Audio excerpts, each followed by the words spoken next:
And welcome to another edition of the Sports Ticket Podcast. Wade Gershner with you.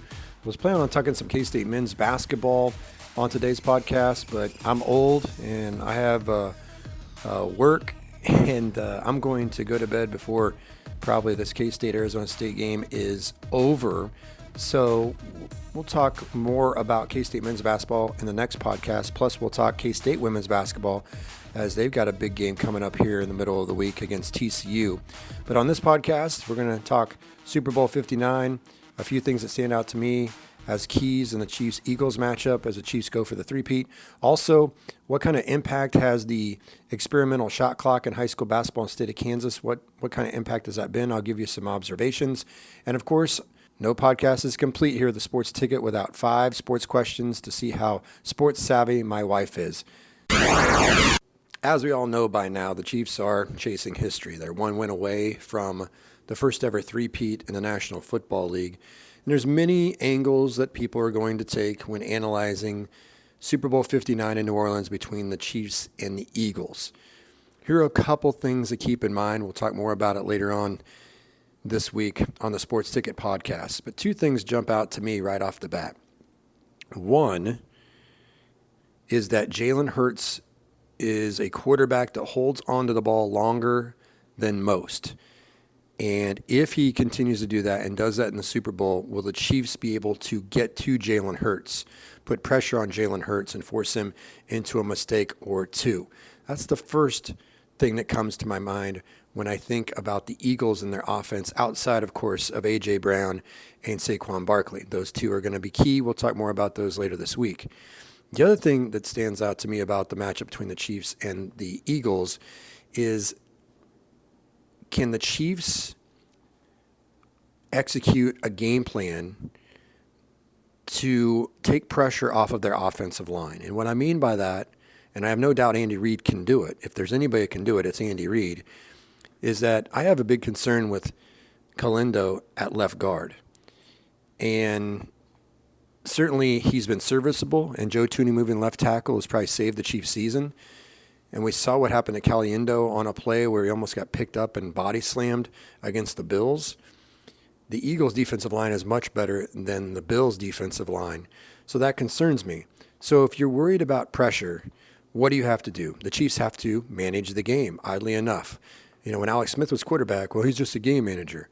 And Patrick Mahomes, in a way, has become a game manager and then can make the plays when he really has to in crunch time. That's the difference between him and Alex Smith, among many other things. And we've seen Mahomes throw for 5,000 yards, 50 touchdowns. We know he's capable of doing it. But with this team, so solid in special teams, good on defense, great coaching staff, Mahomes doesn't have to do everything, and he knows that. But to take some pressure off of Mahomes, the Chiefs more than likely are going to have to use a short, precise, quick passing game, and they have to stay ahead of the sticks in this game. The Chiefs cannot be living in 3rd and 8, 3rd and 9, 3rd and 10, 3rd and long against the Eagles' defensive front. They're going to have to be ahead of the sticks, which they've been most of the year. One of the things the Chiefs have done a good job this year is they haven't completely abandoned the run as they've done in the other years with Andy Reid. They've still given Kareem Hunt the ball, or Isaiah Pacheco, or perhaps if they don't want to use the running backs, they use Worthy with some jet sweeps. But the Chiefs are going to have to stay ahead of the sticks. And that will protect their left guard and Caliendo. It will protect the offensive line. And, of course, in turn, will protect Patrick Mahomes. So I think the Chiefs are going to have a quick, short, precise passing game. They won't take too many deep shots, I don't think. And they're more than capable of pulling that off, but that's something to keep in mind and take a look at, especially early in the game with how Andy Reid comes out, his script of the first 15, 20 plays. How will the Chiefs approach dealing with that formidable defensive line and the number 1 defense in the National Football League? Can they help their offensive line with their play selection? And also, how can they, in turn, allow Mahomes to get off to a really nice, solid start? And then the Chiefs are on their way to getting that elusive three-peat. As you may or may not know, the Kansas State High School Activity Association, prior to this season, allowed member schools to have the option of using a shot clock, a 35-second shot clock, during regular season basketball games. It was optional, and the shot clock will not be used for postseason play. So for sub-state, state, there will be no shot clock. People that have listened to Sports Ticket in the past know that I'm not a big fan of the optional part. I felt like it should be universal, or do what other states have done. Start with your biggest schools and say, hey, 6A, 5A, you're all going to have a shot clock. And you voted for it, you want it, great. If 4A wants to do it, fine. And the smaller schools that maybe don't have the budget or the personnel to run a shot clock and handle that during games, maybe we can go ahead and work you into the equation in a year or two. Instead, decided to go with the experiment of making it optional. And so now the question, and the reason I bring this up is, we have seen, over half of the high school basketball season played out now. What has been the impact of this shot clock, the optional shot clock? And I just want to share with you what I have seen so far. At the 2A level, I have not seen a shot clock. I have friends that have covered 1A teams. There have been no shot clocks. I have covered some 5A games this year. There's been a shot clock at every one of those contests. And recently, I was covering a team playing another team in the region. Silver Lake was playing at Rock Creek, and Rock Creek had a 35-second shot clock. They're now part of the NCKL, and Silver Lake, part of the Big East League, they do not have a shot clock. And in many cases, the leagues voted as a whole to decide, hey, are we going to have a shot clock? If so, we're either all going to have it or none of us are going to have it, which I think makes a lot of sense. So you leave it up to the leagues. And of all the games I have seen with a shot clock so far this year, I have seen only 2 instances where the shot clock was winding down and had any kind of impact whatsoever. And both instances took place because Silver Lake is not used to a shot clock and thus didn't realize that they only had a few seconds to shoot once the ball went out of bounds, or whatever the case may be, or there was a shot that was close to hitting the iron, and they got the rebound and brought it back out, and the shot clock expired, I think, one time on Silver Lake. The teams are shooting the ball quickly enough, or there's turnovers early in possessions, to where the shot clock hasn't even been a factor in the games that I've been involved in. So is there a huge impact? I don't know. But I will say that I think we are going down the path where we're going to see it.